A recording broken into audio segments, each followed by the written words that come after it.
course it's scary because, like everything we don't know, we're scared of. It's also quite freaky to think that before we were actually born, we were most likely dead. And after we finish our life, we're dead. We will die again, which means the circle will be complete in a way. And if you think like that, then maybe death is actually something far more important than life itself, because everybody is going to be alive on this earth for like, let's say 80 years, you know. And but when we're going to die, we're going to be dead for 1,000,000 years, and or even more, because it's called eternity. So actually, we live a very, very short part on this earth, and these 80 years is nothing compared to the millions of years we're going to be dead for when we finish actually our little trip on this earth. So maybe it's quite maybe actually life itself is some kind of a death from the normal death that we know. Maybe we're just dreaming. Maybe it's a long night. It's 80 years on this earth. It's just a long, long night. And when we die, we actually wake up to the real life, because that's going to be far long than our miserable little life on this earth. Eyes wide right, safe tonight. Pull me clear back to life. I'm out of money and I'm out of my head.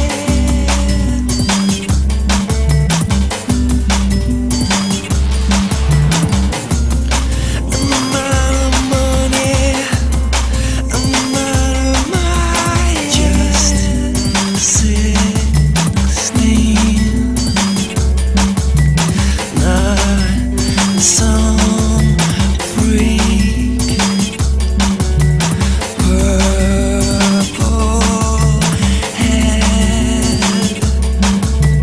why stop here?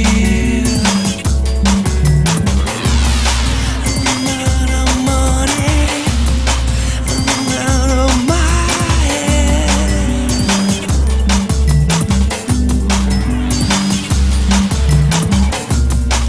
I'm out of money, I'm out of my head.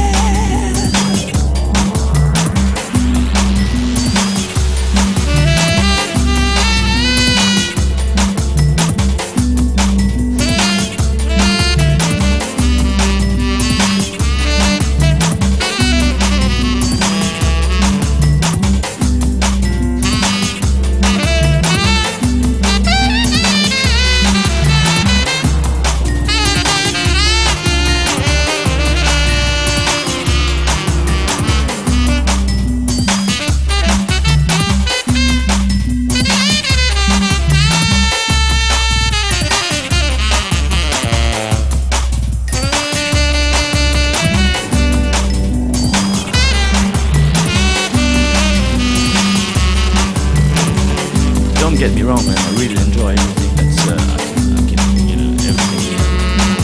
The whiskey, the women, the sex, and the drugs, and the freedom and breathing fresh air, and going skiing and buying stuff, and meeting friends, and all this is absolutely important. I think it's great. If we didn't have that, we might as well fucking die now, man. So we have to make the most of these sort of few years. I mean, you know, that we have, and I think that everything has to end one day. Maybe that end is actually the beginning of something even far better.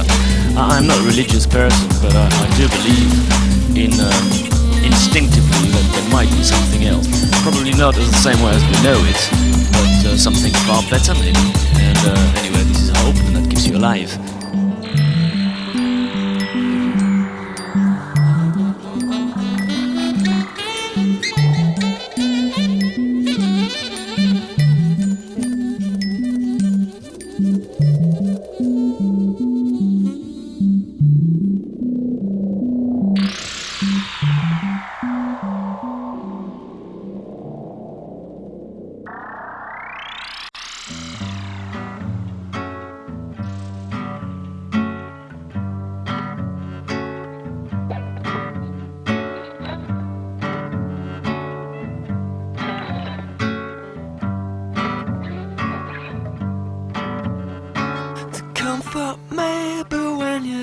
to suffer,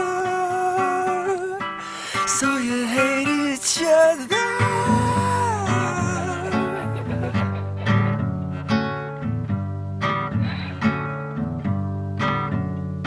A redhead soul is said enough to cut her, but you don't stop her.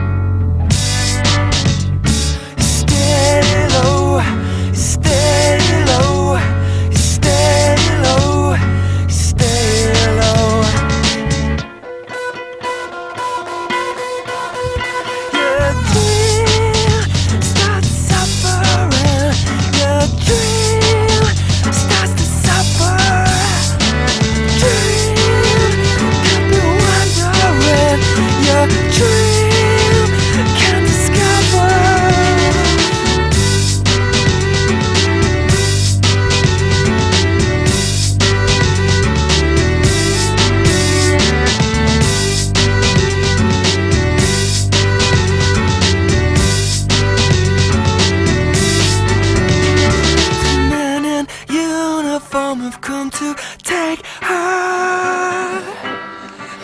Mine is safe now. Good luck, you wasted. Good luck, you wasted.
Suffer, so you hate each other.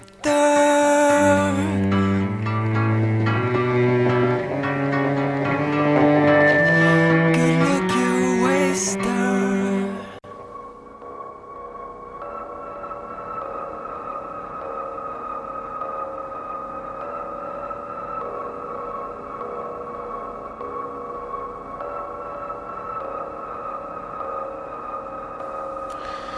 I wasn't looking at his neck, he screamed as his dad's hand lightly scuffed the top of his head.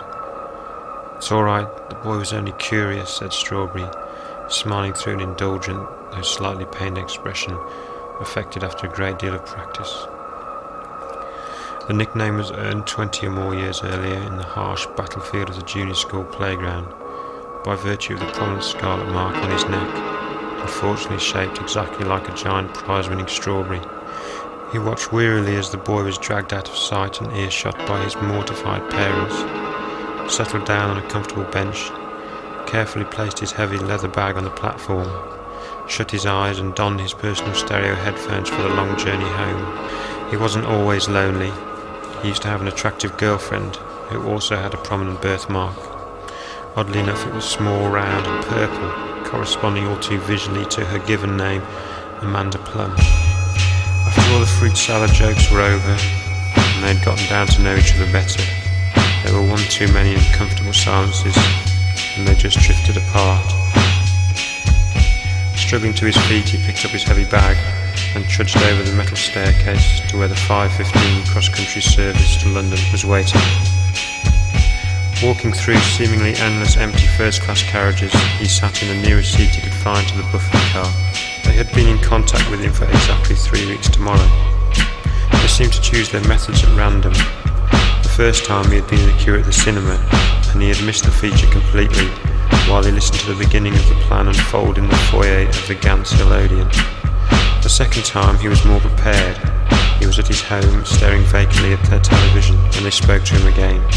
He started collecting clock faces from the very next day, and in the following 3 weeks of devoted searching, he had amassed over 1,500 watches, clocks, alarm clocks, discarded bezels, stopwatches, pocket watches, and other timepieces of all descriptions.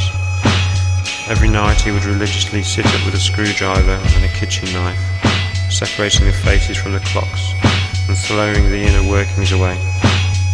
All the time listening to their voices encouraging him, telling him the next stage of the plan and what was expected of him in the coming days. He lurched through the crowded aisles to the buffet bar, ordered a mineral water and a club sandwich, and returned to his seat without incident. Reaching into his bag, he pulled out a carefully dissembled clock face and a penknife, placed it on the collapsible mead table, and began to fiddle with it, first removing the hands and remaining springs, then painstakingly scraping the luminous pate into a small glass jar, almost filled to the brim with pastel green powder. He carefully screwed the top back on and placed it gently back in his holder. He slowly realised that someone was now seated opposite him and was watching his actions intently. Amanda Plum sat opposite him, with a small enigmatic smile and a pretty face, looking for all the world like Mona Lisa, with a small paint smudge on her canvas. "How have you been?" she said. "I've missed you." Or maybe he imagined that part. Before he could reply, she gently put a finger to his lips. Absently grabbing his holdall, he got to his feet and walked jerkily behind her. She stopped suddenly and stepped sideways into the buffet cart, where several people stood in a queue at the small bar. He began to stare as each turned to face him, revealing an assortment of prominent facial birthmarks. Amanda was the first to speak. "We have been chosen," she said. "All of us have our part to play." He realised that although he had heard the words clearly enough, she had not moved her lips. A tall man in the queue, with a port wine stain mark in his face, fixed him with his eyes. "Welcome, friend," he heard in his head. "What?" he started to say, but Amanda shushed him again and tapped the side of her head. Getting the idea quickly, he concentrated, forming words in his mind. "What's going on?" was all he could manage. "It's not just you they've been speaking to, silly," she communicated. "We're all part of the plan, everyone on this train." His head was swimming in a sea of possibilities, and he began to feel a little sick with excitement. Everything seemed so much bigger now, so three-dimensional. He really did not have any idea what would happen next. What did happen next, however, is that the train stopped suddenly with a jolt, causing everyone to look up in surprise. Exciting babble suddenly filled his head. Looking out of the window, and they appeared to have stopped in the middle of the countryside, and the light that had been streaming in fell rapidly, replaced by a warm red glow which seemed to pulsate rhythmically. As one, everybody rose and made an orderly procession to the various exits along the length of the train, all clutching bags, suitcases and holdalls with the sort of desperation normally reserved for half-full water bottles on a long journey through the desert. At last all 100 passengers on the train had disembarked, formed a half-circle in the field and turned to face the source of the light, a large metal shape resembling a hovercraft, but smooth on every surface. Slowly a crack appeared on the front of the glowing craft, gradually widening to reveal an even more brightly lit interior. Something fleetingly moved inside, causing all 100 of the birthmarked people to jump involuntarily. As they watched, transfixed, a staircase descended from the doorway, and as one they heard the clear, calm voice penetrate their collective psyche with the words, "Welcome home," and Strawberry followed the rest of the wide-eyed crowd toward the light.